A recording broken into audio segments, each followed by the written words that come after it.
there is plenty of genre blending, more fluidity over what is going to be marketable in traditional publishing. This is a great opportunity for authors of color. It's a decent channel to incorporate if one, you can commit to the consistency, and two, it makes sense for your audience. Kia ora, hello, my name is Sarita.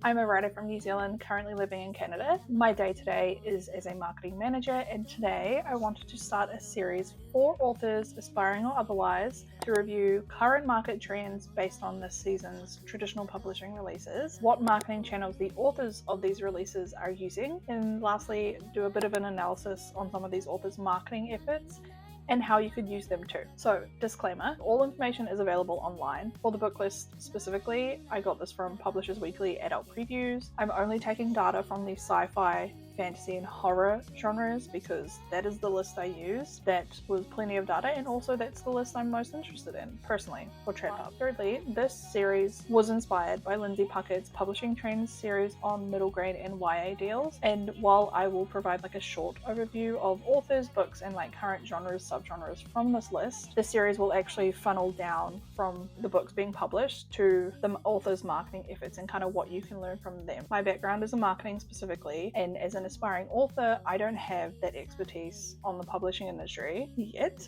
So I would highly recommend watching her series if you don't already, because she has some really great insights into the industry there, and I honestly, I just love the chat that happens in her comments. Like, her channel is amazing. Without further ado, let's get into the video. So I'm just getting my wee chart up on my screen. So this season's releases and what they tell us about current trends. So the headline from Publishers Weekly for this list, it seems like there are plenty more books with a mystery element, and a lot set in some sort of modern or ancient history setting. I did note the tone of the book seemed a bit darker, I would say, and there was a healthy mix of horror. So what the data shows us from this list is that 82% of authors have published a book before, only 18% are debut. Of the books being released, 67% are standalones, 30% are series, and there's like a teeny tiny percentage of duology. Of the three genres, there was a 50% split for fantasy, and then horror was 30%, sci-fi was 20%. Subgenres. So I just want to preface this by saying these are obviously subjective, and the names may change in the future. This was my impression of them, but obviously others may have a different opinion. So just take it with a grain of salt, you know? What the data shows in terms of subgenres is that romantasy is still a popular genre, urban fantasy and paranormal is on the rise, as well as books with a mystery or thriller element. Things that I noticed from all these genres: there is plenty of genre blending.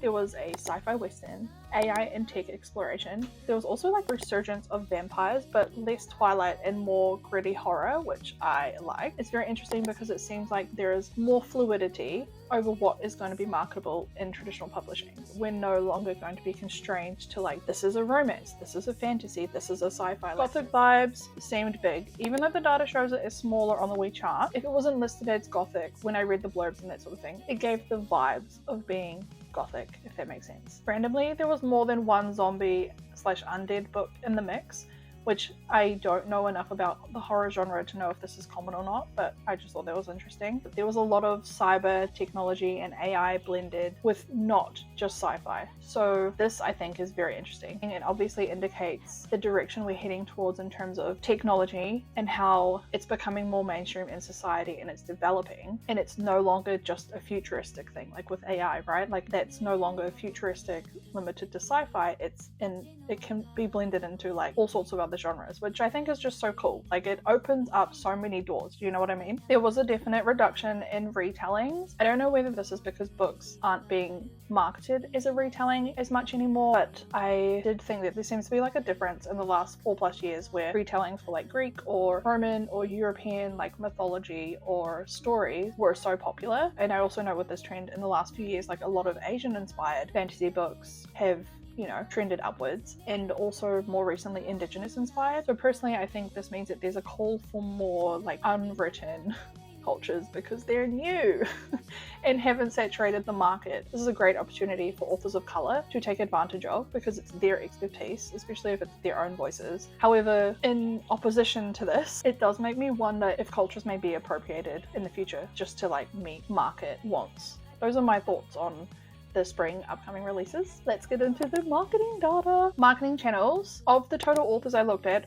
almost a quarter of the authors did not have a website. A few of them were definitely debut authors, so like that kind of makes sense, but personally from like a brand ownership perspective and even just a digital space ownership perspective, I think it should be a priority. Other marketing channels which were not social media seemed pretty standard for authors, like a blog, newsletter, subscriptions, like Patreon or Substack events. Those seem like pretty bog standard for this industry. I did notice that one author has a podcast which is actually updated like semi-regularly, which I thought was an outlier in terms of a channel that they're using. But a podcast is a decent channel to incorporate if one, you can commit to the consistency, and two, it makes sense for your audience. Social media channels. So this graph is displayed as a channels used versus recent usage of that channel. So the top row per category is the total authors using that channel or who have an account on that channel. The second row per category is the total authors who recently have used that channel. So it's essentially comparing which social media platforms authors have a channel on versus how consistently they're posting on it. As you can see, Instagram is the most popular and most used channel, followed by Facebook and TikTok. Twitter is a popular channel, but it's not used as often, which is why I've not included that as the usage. Surprisingly, not many people are on TikTok. Well, it's surprising when you consider the success that authors have had on there. It's a chat for another day because we could go on. It does seem like social media channels that authors are using are selected based on their own generational demographic. I mean, as an author, that's fine to do that if your target reader is on that platform too. If say you're like a Gen X author and you're targeting Gen Z, then like you don't want to only be on Facebook, you know, like you want to be somewhere else. Those are some things that I noticed. There were plenty of social media channels that were not active as well. Pros of having multiple social media channels is that you have like a wider spread of reaching users on multiple platforms, right? The cons are that if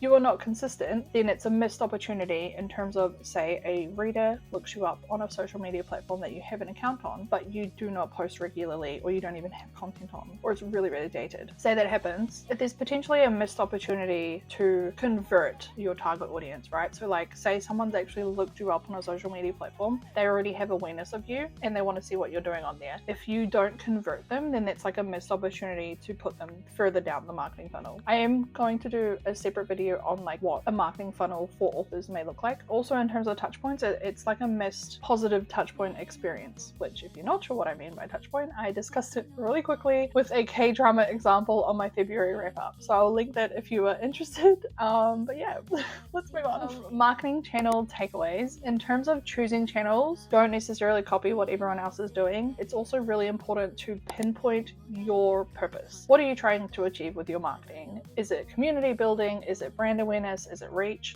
I would assume that it's to get more book sales. So how are you planning to achieve those? It's really important to have a purpose to drive towards because that would guide all your marketing efforts, right? Another thing to consider, which I have mentioned in a previous video, is your touch points and how you're making them work for you. Like I said, I did a really quick example case study type thing on my February wrap up, but I do have plans to go into specifics more on this whole touch point thing. So if you have any questions, leave them down below, or if you want to watch it or are interested, then please subscribe to my channel or like this video so you can see my content in the future.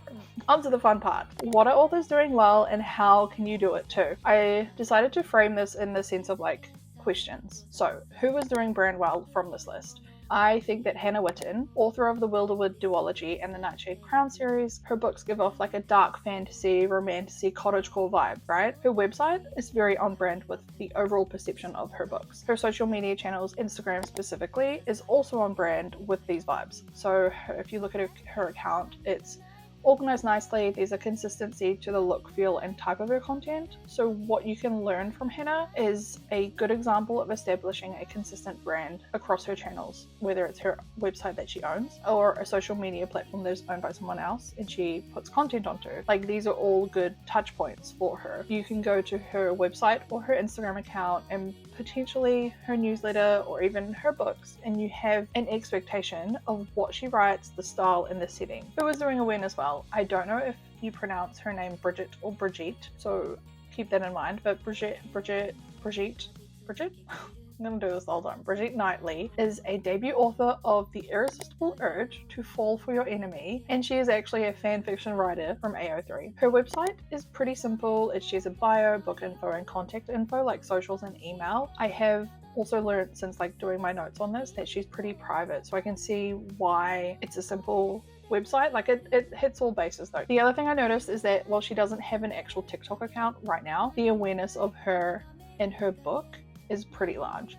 Literally, if you just search, I think it's either her name or her book up on TikTok, you will find so many videos on her or on her book. Honestly, this is probably because she comes from the Hermione fandom, which has expanded like crazy in the last 5 to 10 years. And I also know that there are other authors who have come from fanfiction like Naomi Novik, Olivia Blake, Senlin Yu, Julie Soto. I'm sure there are more, but I can't think of any off the top of my head. It's really cool to see because obviously these are some good writers, right? And the proof was in the popularity of their fics. So what can you learn from Brigitte and other fanfic writers who became trad pubbed? So the thing with this whole thing is that there are opportunities to build a loyal audience in different ways. And personally, I think fanfiction is amazing because it feeds into that feeling of like wanting more. Whether you want to read more about your favorite characters or worlds or stories, or you want to see like a relationship you didn't get to see in canon, it's just a really good way of building a loyal fan base. I think a part of this is that if you write fanfiction with similar vibes to what you would like to traditionally publish, you set expectations of your story style. Plus it's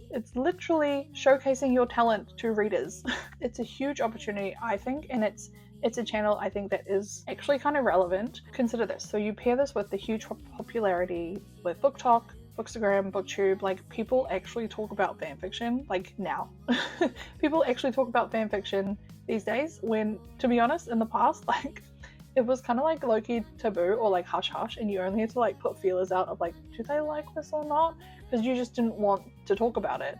But now people are just like, it's on their TBRs, like, to read this fic, or it's on their recently read stories. Do you know what I mean? So with this transparency for this channel, let's say it's a channel, if you're a good writer and your fics get good traction, which I think is dependent on the ship or story that you produce, then over time, like, you will get the awareness and reach that you deserve, right? I just think it's definitely like a viable channel in my opinion, especially if you're a good writer and you have the time to pump out like those types, pump out stories while also working on your books. Lastly, I just wanted to do a couple of special mentions for websites specifically. Silvia Moreno Garcia, her website covers all bases, in my opinion, of providing information that anyone who may want anything to do with her can go to her website and find everything that they need. Whether it's contact information, agent or representation information, book information, awards, like anything you can need. Like her, if you look at her website and what categories are on her website, that's a good guide in terms of building your own. But then we have Stephen Graham Jones. His website is almost like a digital diary, like circa early 2000s blogging, like pre-social media. And it's kind of cool. Like, it's really just like, it's his opinion on certain things, and sometimes it's just stuff that he's seen and he's like, yep, can relate, and he just posts it. And I love that. It is pre-social media kind of vibe, so like what he is posting is kind of what you would post on social media. But the separate thing to consider with this is that I would assume that he owns his website, so no one can take it from him. Everything on there that he puts up there is not going to just be deleted, whereas social media, you can own your account and the content you put onto your account, but the platform that is hosting your content or your account can do whatever it wants with it whenever it wants. So like, that's the risk we run with only using social media and not having our own digital space online. Can you tell I have an opinion on this? Anyway, on to the next one. So I wanted to mention Seth Ring. His website I saw was visually very impressive and very immersive in relation to the book that's coming out. It looks professionally made, very well done. It possibly cost a fair bit of money, but that's more to the point that it looks very like professional. In terms of brand perception, I think it's a good example of what he writes and how he's positioning himself in the market, which is to say that he says he's a lit RPG author, and I did have to Google that because I had no clue. But I think his website's a good representation of that claim. So there you go. Lastly, I did want to mention, I will try and pronounce her name, but I don't know specifically how to say it. So Maitri Wijesekara is an Australian Sri Lankan She's an Australian Sri Lankan debut author, but she has her own website, and I think it's a good base. Like, her book is coming out soon. She's done a good job. It has her social links, it has her contact information, her about, and her book. And she also has a blog. This is what I wanted to mention. Her content on her blog is obviously linked to her story and like her experience, but it also provides value to aspiring authors. And she talks about query letters, I think, and her like submission, what was it? How she got her agent and her book deal. That is obviously, I am intrigued by that, so I read it all. It was really cool to see her experience. And I know that she does have like TikTok and other social media accounts that she kind of uses. But yeah, I just think it would be cool to see how she evolves in that space. You know what I mean? So yeah, that's it for this video. I hope you enjoyed it. Let me know if you agree or disagree with anything I've talked about. And if you've made it this far, leave your favorite treat emoji down below. If you like this video, please consider subscribing to my channel or liking this video to see my content in the future. But yeah, other than that, thank you so much for watching and I will see you in my next video. Bye!